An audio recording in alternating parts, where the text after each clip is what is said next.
కాంగ్రెస్ ప్రభుత్వం నిన్న అసెంబ్లీ సమావేశాలు ఏర్పాటు చేసి బీసీలను కేవలం బీసీలను అవమానపరచడానికే అసెంబ్లీ సమావేశాలు పెట్టినట్లు కనిపిస్తూ ఉంది.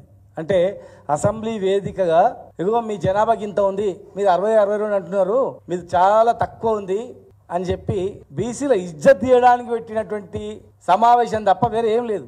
నిజంగా చిత్తశుద్ధి ఉంటే 7 తారీఖు నాడు పెడుతున్నది 5 నుంచి 4 కేబినెట్ సమావేశం కూడా అక్కడనే బీసీ జనగణన మీద జనగణమన వినిపించి వాయిదా పెట్టి జాతీయ గీతాన్ని వినిపించిండ్రు, వాయిదా పడేసిండ్రు. 11 నుంచి 2 గంటల వరకు క్యాబినెట్లో చర్చించిండ్రు. మరి క్యాబినెట్లో 11 నుంచి 2 గంటల వరకు చర్చిస్తే శాసనసభ్యులు ఎట్లా ప్రిపేర్ కావాలి? క్యాబినెట్లో ఇచ్చినటువంటి నోట్ను వేలాది పేజీలు అని చెప్తున్నారు మీరు. వేల పేజీలు చదువుకోవాలంటే సభ్యులకు సమయం ఉండాలా లేదా? అంటే కేవలం ఏంటంటే మా సంఖ్యను చూపించి ఇగో మీరు ఇంత అని అవమానపరచడానికి, బీసీలను అవమానపరచడానికి పెట్టినటువంటి సమావేశం తప్ప ఇది వేరే ఏం లేదు. చాలా మంది చరిత్రలో గొప్ప రోజు అంటారు, కాదు. బడుగు బలహీన వర్గాల వాళ్లకు చరిత్రలో చెరిగిపోయినటువంటి ముద్ర అవమానం చేసినటువంటి రోజు ఆ రోజు, నిన్నటి రోజు అనేది. ఎక్కడ కూడా 42% చట్టబద్ధత కల్పిస్తున్నట్టు తీర్మానం కూడా చేయలేదు.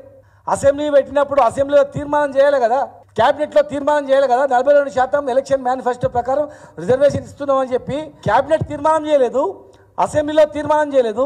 దానికి చట్టబద్ధత కలిగించడానికి ఎలాంటి చర్యలు చేపట్టలేదు. కేవలం తూతు మంత్రంగా సమావేశం ఏర్పాటు చేసి ఎస్సీ వర్గీకరణ విషయంలో కూడా కొత్తగా చేసింది ఏమింది?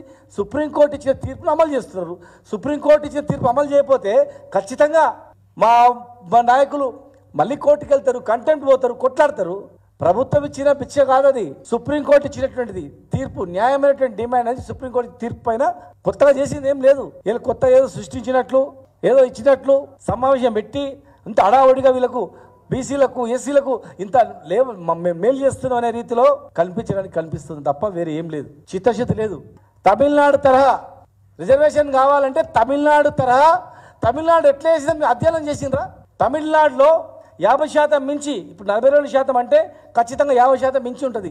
50% మించి రిజర్వేషన్ ఇవ్వాలంటే దానికి కావాల్సినటువంటి న్యాయపరమైన చిక్కుల గురించి ఆలోచన చేసిండ్రా? క్యాబినెట్లో చర్చించిండ్రా? ఒకవేళ అలాంటి అంశం వచ్చినప్పుడు దాన్ని ఛేదించడానికి ఏవైనా మార్గాలు అన్వేషించిండ్రా?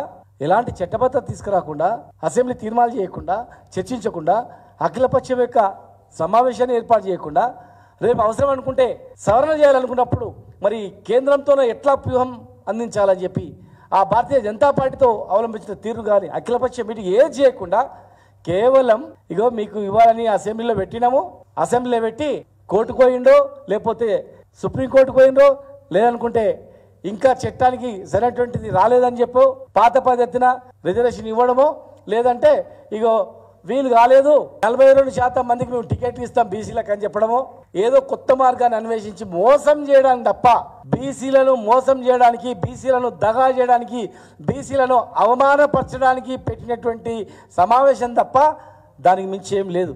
తమిళనాడులో మేము అధ్యయనం చేసి వచ్చాం. 50% మించి ఇవ్వాలన్నప్పుడు చట్ట సవరణ కూడా చేయాల్సిన అవసరం ఉంది. మేము అన్నీ ఇస్తాం, మీకెందుకు 42% రిజర్వేషన్ ఇచ్చే స్థానిక ఎలక్షన్ పోతామని అన్నారు. ఆ మాటకు కట్టుబడి ఉండాలి. ఖచ్చితంగా స్థానిక సంస్థల్లో ఏ కారణం చేత అడ్డు వచ్చినా దానికి మీరే కారణం. అనేక అనుమానాలున్నా, అనేక కారణాలున్నా, అనేక అనుమానాలున్నా కూడా ఆ అనుమానాలను నివృత్తి చేయడానికి ఎలాంటి ప్రయత్నం చేయలేదు. ఎంతమంది మేధావులు చెప్పినా కూడా దాన్ని పట్టించుకోలేదు. 2011లో సెన్సెస్లో ఉన్న జనాభా కన్నా 2014లో సకల జన సర్వే చేసినటువంటి సర్వే రిపోర్ట్ కన్నా తక్కువ చూపించడం అనేది ఏ ఉద్దేశం? 2014 యొక్క రిపోర్టు వెబ్సైట్లో ఉందని చెప్తే వెబ్సైట్నే మ్యామ్ చేసేసారు. తెలంగాణ ప్రజల గమనించండి, వెబ్సైట్లో ఉన్నటువంటిది అసెంబ్లీలో మాట్లాడిన అర్ధ గంటలోనే సర్వే రిపోర్టు అఫీషియల్ వెబ్సైట్లో ఉందని చెప్తే వెంటనే చూసి వెబ్సైట్లో నాట్ ఫౌండ్ అని చెప్పి పెట్టేసారు.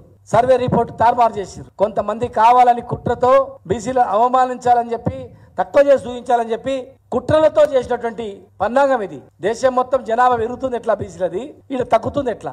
2014కు ఇప్పటికీ ఎట్లా తగ్గిపోతుంది?